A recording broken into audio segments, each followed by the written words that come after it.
Las Vegas Raiders at the Denver Broncos. Broncos favored by 3.5. We got Russ in year 2 for Denver. Sean Payton's debut as head coach of the Broncos. Year 2 for Josh McDaniels with the Raiders. He's bringing Jimmy Garoppolo in, old friend.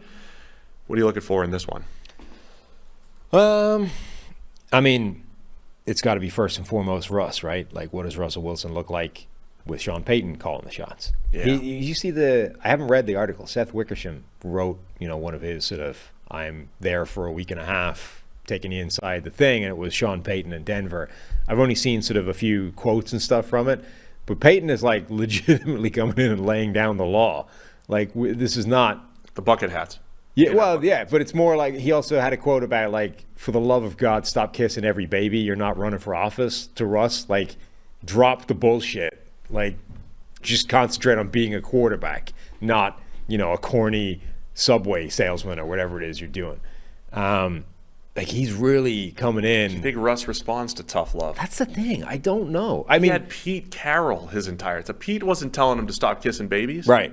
Like, I think we've learned last year that you can definitely go too far on the mollycoddling on the Russ thing, and if you give him everything he wants and wrap him in cotton wool, apparently that's bad, right?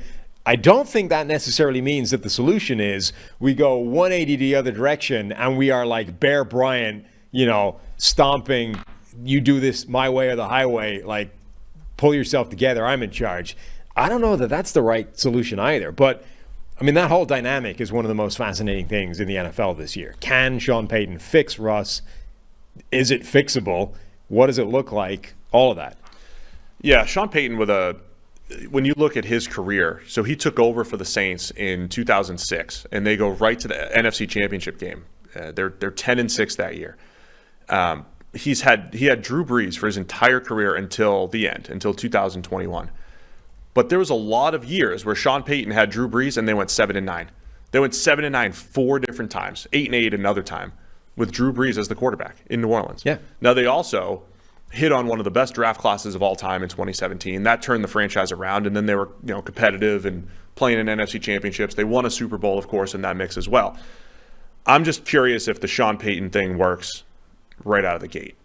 Because the last thing we saw was, hey, they went 9-8 in 2021, and it was post-Breeze, and they stitched it together at quarterback with Jameis and Taysom Hill, and like Trevor Siemian was in there, right? They stitched it together. It's like Sean Payton can win with anybody. He went 5-0 with Teddy Bridgewater a couple years ago.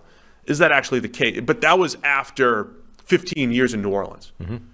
Can he have the same effect right away in Denver? Like you're saying, changing absolutely everything. I think that's where maybe it takes a little bit of time. And also the circumstances like around Russell Wilson have changed a bit with injuries. Like, remember when we were saying the guy, like, there's so many wide receivers here, how are they even going to spread the ball around all these guys? We went from that very quickly to Marvin Mims is going to have to carry this thing for a while everybody gets back from injuries. Now, Cortland Sutton should still be there.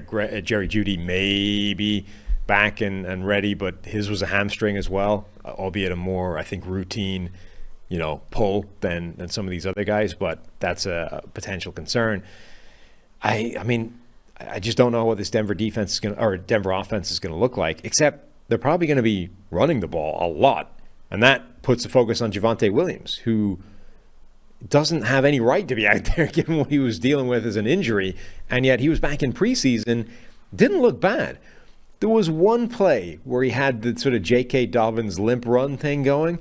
But outside of that, he actually looked pretty solid movement-wise. Like, you wouldn't have known from watching that tape that knee didn't exist a while ago. Yeah, Denver's going to be, a lot of storylines in there. Denver-wise, you mentioned all the receivers, the leaning on the running game.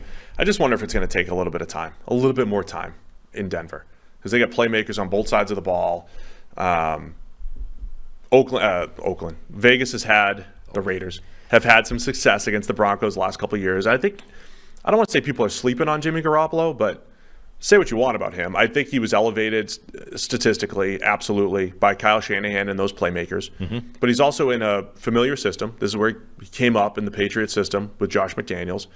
And he's got a good group of playmakers again. He's got Devontae Adams. He has Jacoby Myers as his 2 and Hunter Renfrow in the slot. A couple good tight ends, presumably, and Michael Mayer, Austin Hooper, and Josh Jacobs running the ball. I think Garoppolo's going to be solid. My question for the Raiders is always going to be their defense. And Which still looks awful on paper. it does. It's Max Crosby and friends. I know Tyree Wilson had that awesome pass rush in the preseason, the incredible bull rush against the Cowboys.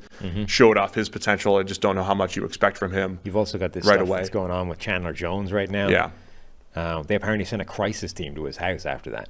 So that's the second time. He had one of those incidents when he was in New England, when he was like in the street running around shirtless or whatever. So it's at least the second documented time where there's something odd going on there. Right. So just stuff to keep an eye on. So I don't trust the Raiders defense. I kind of like their offense. I don't know if Denver's going to be better. And I wonder if Denver's going to be better in week 7 or 8 than they are the beginning of the season. And So week 7 or 8 for Denver, like almost any possible scenario is on the table. They could be, They turned it around Right. and they're competing for the Super Bowl, or it's like, nope. or like the whole thing is spiraled to hell, and Russ has been benched, right?